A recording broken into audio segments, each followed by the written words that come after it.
며칠 후 도승지가 익명으로 된 서장을 가지고 와 아뢰입니다. 신이 어제 진무를 마치고 집에 돌아가니 안 사람이 서신을 내보이며 말하기를 어떤 사람이 최청지가 보낸 것이다 하며 주었다 하였습니다. 신이 처음에는 무슨 일인가 하여 봉한 것을 열어보니 두 통의 서신이 있었는데 그중 봉해진 것 겉면에는 전화 앞에서 열어볼 것이라고 적혀 있었고 봉해지지 않은 다른 것에는 이 서신을 급히 올리라는 내용이 적혀 있어 신은 비로소 익명서인 것을 깨닫고 봉함된 겉면을 다시 살펴보니 무명이라는 두 글자만 적혀 있었습니다. 무릇 익명서라는 것은 법에 따르면 사실로 믿어서는 안 될 것이지만 감히 폐기할 수 없어 아뢰는 것입니다. 내용을 살펴본 성정이 도승지도 보라는 듯이 건네주자 적혀 있기를 여자의 시체는 거평군 부인이 질투하여 버린 짓이므로 가외에게 물으면 알 수 있을 것입니다 하였는데요. 거평군은 정종의 손자입니다. 그의 도승지는 즉시 의금부 낭청을 보내 가외를 잡아들이게 해 여자 시체가 누구이며 무슨 연유로 그렇게 된 것인가를 물으니 가외가 진술합니다. 소인의 팔촌 동생인 고읍지라는 자가 있는데 소리를 조금 할 줄 알아 창원군의 구사가 되어 그 집에서 시중을 들었습니다. 소인이 듣기로는 일찍이 창원군이 고읍지를 간통하고자 했는데 지금 이 시체가 고읍지인 것 같습니다. 하고는 이어 고읍지의 용모와 입었던 옷의 색깔을 말하는 것이 시체의 상태와 같아 직접 보게 하니 고읍지임을 확인했는데 구사는 종친 및 공신에게 나누어주던 관노비로 이들은 상전을 따라다니며 시중두는 역할을 맡았던 사람입니다.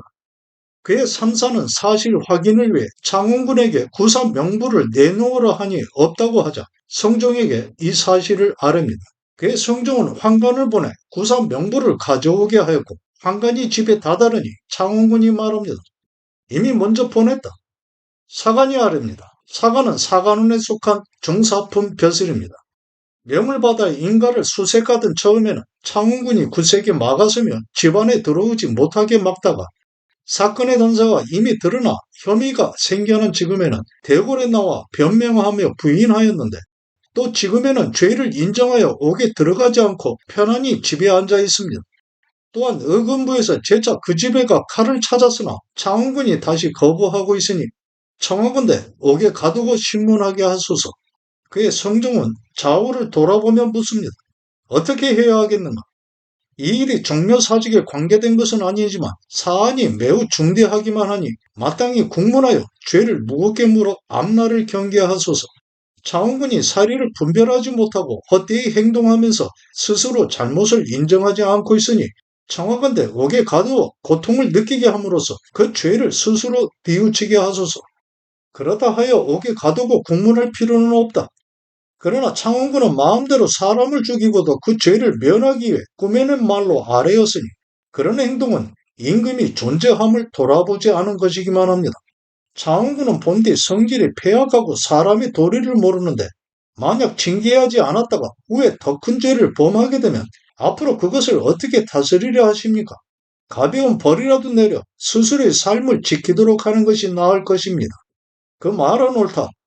그 말에 따라 성종은 명하여 창원군을 의금부 문 앞에와 대죄하게 하고 환관을 그 집에 보내 범행에 사용한 칼을 가져오게 했는데요. 의금부 문 앞에 있어야 할 창원군이 환관의 말에 버젓이 대꾸합니다. 내가 사람을 죽이지도 않았는데 어찌 범행에 사용한 칼이 있겠느냐. 그의 성종은 다시 의금부 낭청을 보내 범행에 사용한 칼이 아니더라도 창원군 집에 있는 칼을 모두 가져오게 했는데 낭청의 전하는 말에 창원군이 다시 대꾸합니다. 내 집에는 칼이 없는데 어디서 구해오라는 것이냐. 같은 날 동부승지가 아뢰입니다. 창원군 집 종인 엄만 석산 산이가 자백하였는데 진술하기를 주인집이 요정인 옥금의 남편 홍옥형이란 자가 고읍지와 간통해 왔습니다. 그런데 한날에는 고읍지가 옥금에게 말하기를 내가 꿈에서 홍옥형을 보았다 하였고 그 말을 듣게 된 주인 창원군이 화를 내며 말하기를 내가 꿈에서 홍옥형을 보았다는 것이 무슨 뜻이냐 하고는 우리들로 하여금 죽이라고 했기 때문에 어쩔 수 없이 고읍지를 행랑 처마 아래에 묶고 칼로 죽였습니다. 라고 했습니다. 다음날 성경이 의금부에 명합니다. 여종 가해가 돈이문 밖에 유기된 시체가 고읍지라고 하였는데 여종이 말한 생긴 모습과 나이가 서로 같았다.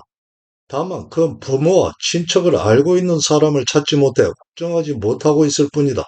현재 여자 시체의 얼굴을 알아볼 수 없을 정도로 훼손되어 있는 상태지만 어찌 친척이나 이웃 사람 중에 확인할 수 있는 사람이 없겠는가?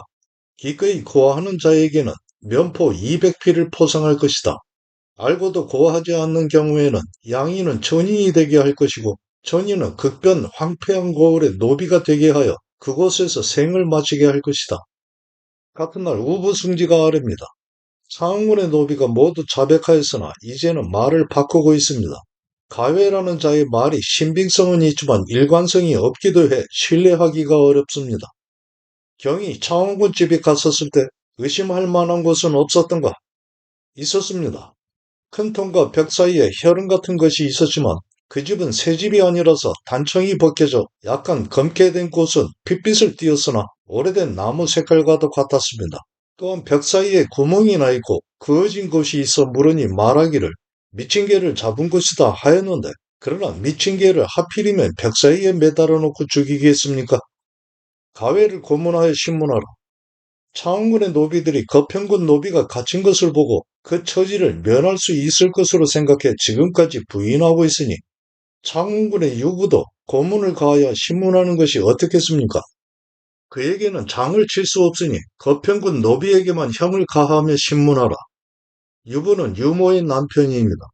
직접 증거를 찾아내지 못한 삼사에서 창원군의 집에 다시가 범행이 이루어졌으리라 짐작되는 곳을 주의 깊게 살펴보니 흘러내린 피가 땅에 있고 흩어진 핏자국이 벽 여러 군데에 있었는데 창원군 직종 원만으로 하여금 당시 상황을 되풀이하게 해보았더니 그 하는 행동이 사실처럼 보였는데요. 하루를 살인사건에만 매달리고 있던 성종이 명합니다. 창원군의 일은 비록 종묘사직에 관계된 것은 아니지만 그렇다고 해서 가벼운 것도 아니다. 또 창원군은 정친 중에서도 중요한 위치에 있는 사람이니만큼 이 일이 잘못되지 않을까 염려되기에 이미 종부시 제주인 밀성군을 오게 하여 듣게 하였고 울산대군 또한 국문에 참여하는 것이 옳겠다. 종부시는 왕실 계보를 기록하고 왕족의 잘못을 살피던 관아인데요. 밀성군은 세종의 5번째 서자이고 울산대군은 덕종의 맏아들로 성종의 동복형입니다.